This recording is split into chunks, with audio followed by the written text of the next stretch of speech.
그야말로 찜질방 같은 무더위 속에 오늘 하루는 또 어떻게 버티셨나요? 오늘 경북 영천의 낮 기온이 40.2도를 기록했습니다. 이렇듯 폭염의 기세가 누그러지지 않는 가운데 5년질 환자가 벌써 1,000명을 넘어섰고 사망자도 10명으로 크게 늘었습니다. 이웃나라 일본에서는 최근 6일간 열사병 등 5년 질환으로 94명이 사망했다고 하죠. 폭염 속 건강관리 어떻게 하면 좋을지 전문가와 자세한 얘기 나눠보려고 합니다. 김경훈 백병원 가정의학과 교수 나오셨습니다. 교수님 어서 오세요. 네, 안녕하세요. 이 바티를 하던 이제 외국인 노동자가 폭염에 쓰러져 사망하는 사건이 일어났습니다. 이제 건강을 위협하는 이제 그만큼 이제 폭염의 위험성이 점점 커지고 있는데 5년 질환의 이 종류와 주요 증상은 어떻게 되는지 또 어떤 차이점들이 있는지 설명 부탁드릴게요. 네, 우선 가장 흔하게 발생하는 것은 이제 열탈진인데요. 아무래도 생명의 위험이 되는 가장 위험한 것은 이제 열사병이 되겠습니다. 열사병은 우리 중심 체온이 40도 이상 올라가면서 우리가 땀이 나야 되는데 땀이 나지 않아서 체온이 올라가기 때문에 피부가 이제 많이 뜨겁고 또 땀이 나지 않아서 건조한 상태가 되겠습니다. 네. 그래서 아무래도 이제 일사병이 가장 흔하지만은 가장 심각한 것은 열사병이 되겠고요. 이럴 때는 이제 의식 혼동과 의식 장애가 올 수 있기 때문에 이제 생명에도 이제 위험한 상태가 대표적인 게 열사병이 되겠고요. 네. 네, 열사병이 조금 경미한 또 열사병으로 진입하기 전 단계가 열탈진이라고 보시면 되겠는데요.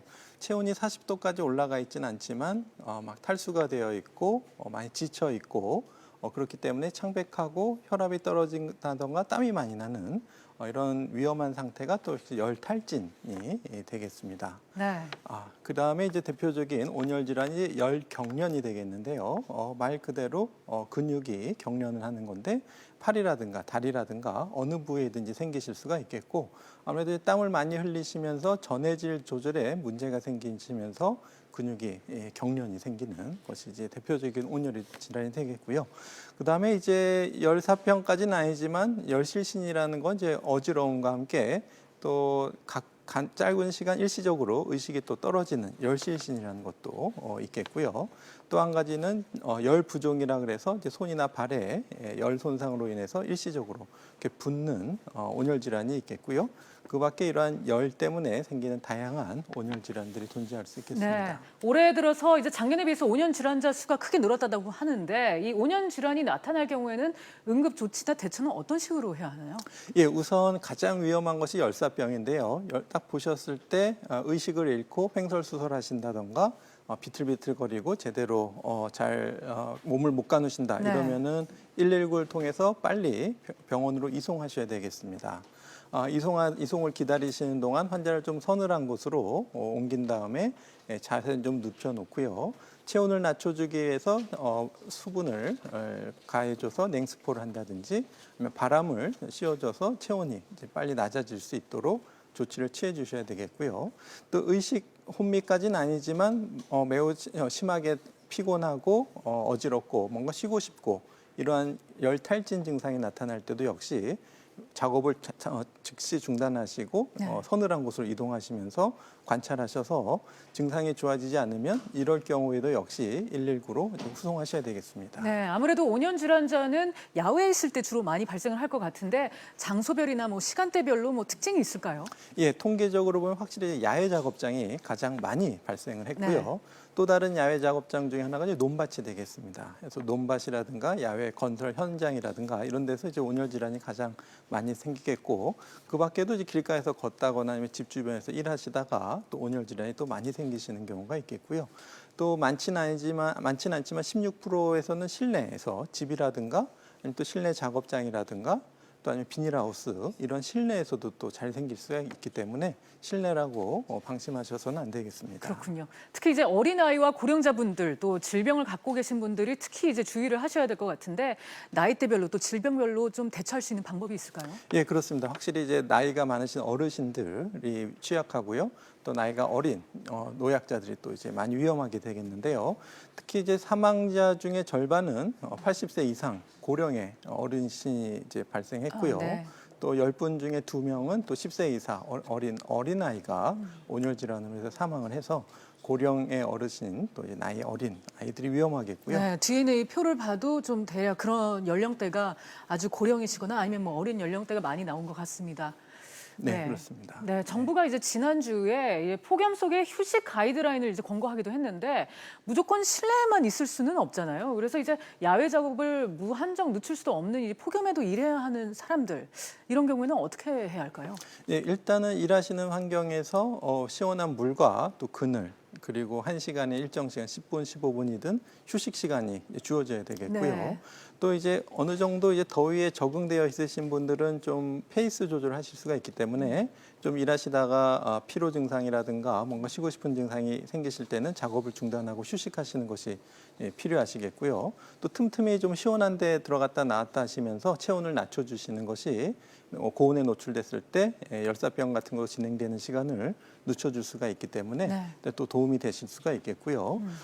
이제 날씨가 절대적인 기온도 중요하지만 이 땀이 났을 때 이제 증발되면서 체온이 내려가는 효과가 있어야 되는데 이제 습할 때 역시 이제 땀 증발이 잘 안 되기 때문에 고온이 더 될 가능성이 많습니다. 그래서 습도가 높은 날 역시 또 이러한 온열 질환에 또 취약할 수가 있겠습니다. 네, 이 야외 사육장에서는 이런 또 규칙을 또 지켜줘야 하는 이제 그런 것도 있다는 것 좀 명심해야 될 것 같고요. 이 더위에 약해지는 온열 질환도 문제긴 한데 요즘은 이제 열대야도 너무 심해가지고 하루 24시간 내내 뭐 에어컨 켜는 경우도 많이 있고요. 그래서 냉방병을 호소하는 경우도 있습니다. 이 냉방병 같은 경우는 증상이 뭐고 또 대처 방법은 어떤 게 있을까요? 예, 우선 냉방병 하게 되면 아무래도 찬 기온에 장시간 노출되게 되는데 또 여름철에 이제 짧은 옷을 입기 때문에 추운 공기에 노출됐을 때 보온 효과가 없어서 체온이 빨리 떨어지실 수가 있겠고요. 또 이제 에어컨 가동하실 때 이제 청소가 잘 안 된 경우엔 거기에 많은 곰팡이라든가 먼지 네. 이런 공기 오염들이 또 심해서 그것 때문에 호흡기 질환이 또 오실 수가 있겠고 또 상대적으로 공기가 건조해지기 때문에 점막이라든가 호흡기 질환에 또 취약하실 수가 있겠는데요. 이럴 때 일단 절대적으로 너무 지나치게 낮은 온도를 피하고 26도 이상으로 온도를 맞춰주시는 것이 필요하겠고요. 에어컨 청소 잘 해주셔야 되고 먼지가 가장 많이 나올 때는 에어컨을 작동시킨 직후에 먼지가 가장 많이 나오기 때문에 그때는 좀 문을 열어서 환기를 좀 시켜놓고 한 5분 정도 지난 다음에 문을 닫는다던가 또 이제 적절한 수분 섭취를 하시고 이렇게 하시는 것이 필요하겠고요.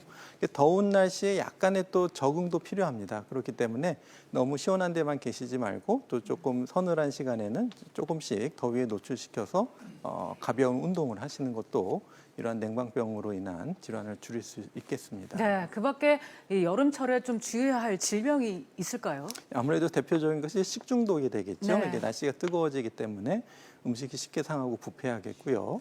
특히 이제 해수 온도가 올라가면서 비브리오균들 증식이 증가하기 때문에 이런 어류나 해조류를 날로 드시거나 이제 덜 익혀서 드시게 되면은 특히 이제 술 많이 드시고 간이 안 좋고 콩팥이 안 좋으신 분들은 이런 폐혈증 같은 것이 잘 오실 수가 있겠고요.